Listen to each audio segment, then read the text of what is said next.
what we have done as a people, which is of no fault of us, but because of colonization and slavery and bad African governments, is we have failed to tackle that issue. We just keep on sweeping it under the carpet, and education teaches us that we are to be blamed for slavery. So we are talking about 400 years of slavery, 100 years in most cases of colonial rule, and we are talking about 60, 70 years of corrupt African governments all over the continent. These people saw after slavery that the only way for Africa to survive that trauma was unification. When we were fighting for independence, and in most cases with no ideology, we just wanted independence. If we put our ethnic differences apart, then religion becomes a problem. Talking of Biafra, I want to go to Biafra for you. Yeah. So, Biafra. How did we enter a civil war? Igbos, some Igbo generals, or whatever their ranks were, did a coup. And then the whole Igbo nation was criticized for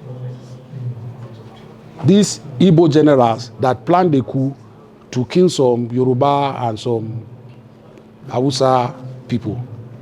And then when they wanted to retaliate, they retaliated on every Igbo person that probably, of course, they did not even know. It wasn't their business per se. They didn't plan the coup. And they were massacred. Nobody stood up for these people at that point in time in our history. And then when, I think his name was Ronsi, the counter coup, again we generalize, saying nobody defended Igbo, but I think it was Colonel Aduku, I can't remember his rank, that defended Ronsi when they wanted to kill him, and he lost his life. So you see, again, that education teaches us to generalize. And we just, because one Yoruba man commits a crime, we just say all Yoruba people are bad. That is their character. One Hausa man does something, all Hausa, so Fulani headsmen. Then you now say all Hausas and Fulanis are bad. But I have some good Hausa friends. We might not even agree religiously, but they are my friends. They have not betrayed me. We talk. They come to watch me perform. Will I say because somebody is killing that these my friends are bad too? My father said something that it was General Obasanjo that burnt his house, killed his mother, blah, blah, blah. But it was MD Yusuf, an Hausa man, that came to his aid most times. He was the IG of police. It was Abiola that gave him a bad time because we all know the story of my father. So the people that were really on my father's case were Yoruba men. So again, English teaches us to, that format of education that we have never sat down as a people to write our own story, write our own books. We just generalize and just say Igbo people, oh, Yoruba people, Hausa people, Fulani people. If we were allowed to think and govern ourselves as a people, probably that will not be our school of thought. We'll understand that if one Anikulapo Kuti does something bad or becomes an armed robber, doesn't mean every Anikulapo member of that family is bad. You understand what I'm saying? You can't generalize. Every individual is an individual and is accountable for him or herself.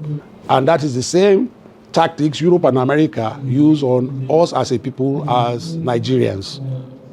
A Nigerian does fraud. All Nigerians are bad. But then we know that Nigerians are the best doctors in their hospitals, best surgeons, best engineers. Our sports, we do very well in sports. They don't even highlighting those things as a people. We know we are playing great music today. The godfather of Afrobeat, Fela, my father, is Nigerian. I'm just using that name, though I don't accept it. So I'm just trying to show. They don't highlighting those things for us. But when one Nigerian does fraud, then they victimize us with that passport, that when we are traveling, you are put aside. Even me, when I travel with my Nigerian passport, you are put aside. They will scrutinize you because one Nigerian has committed a crime. But when Americans commit a crime, why don't they generalize? When Europeans commit a crime, why are we not taught to generalize? So you see, I'm just trying to explain to you that That school of thought of Marcus Garvey and Dr. Kwame Nkrumah was unity. That was the only way for Africa to survive. So what happened? How come Nigeria and all those other nations that didn't follow, why did they not go that direction? We just kept dividing more and more.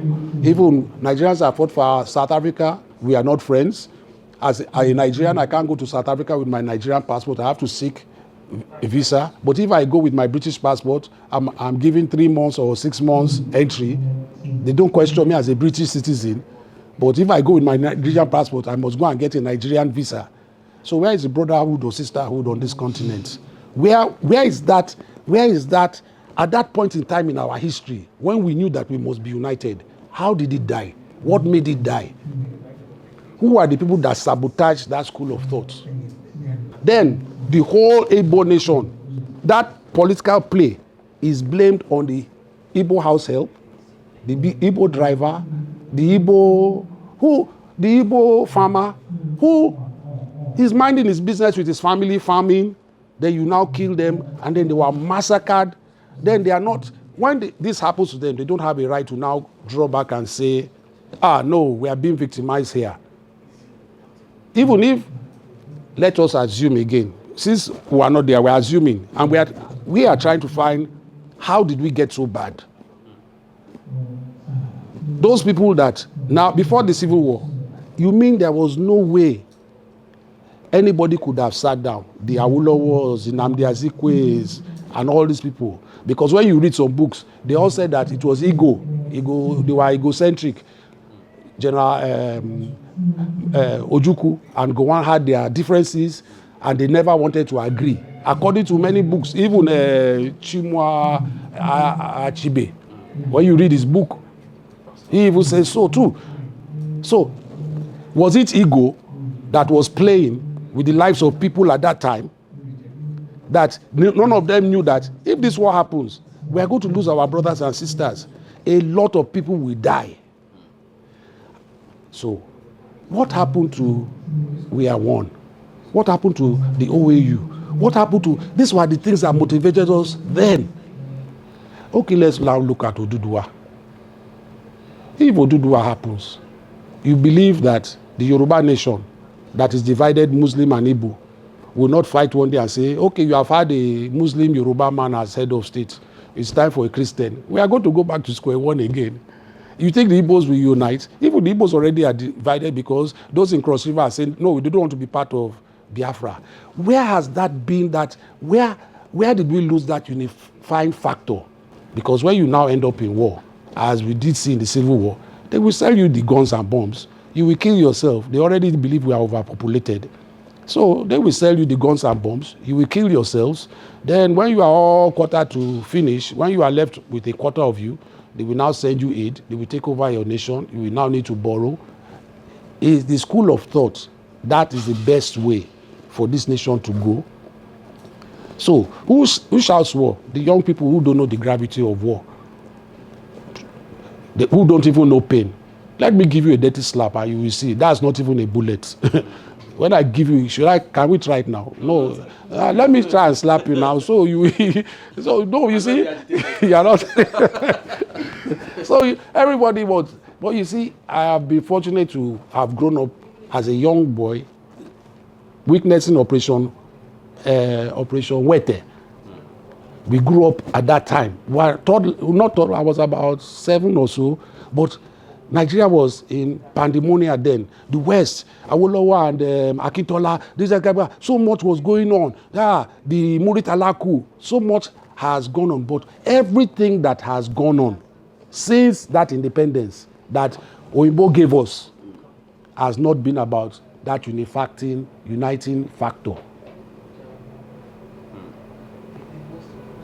And if anywhere you even see it, it was pretense that, again, people agitated that this is not unity.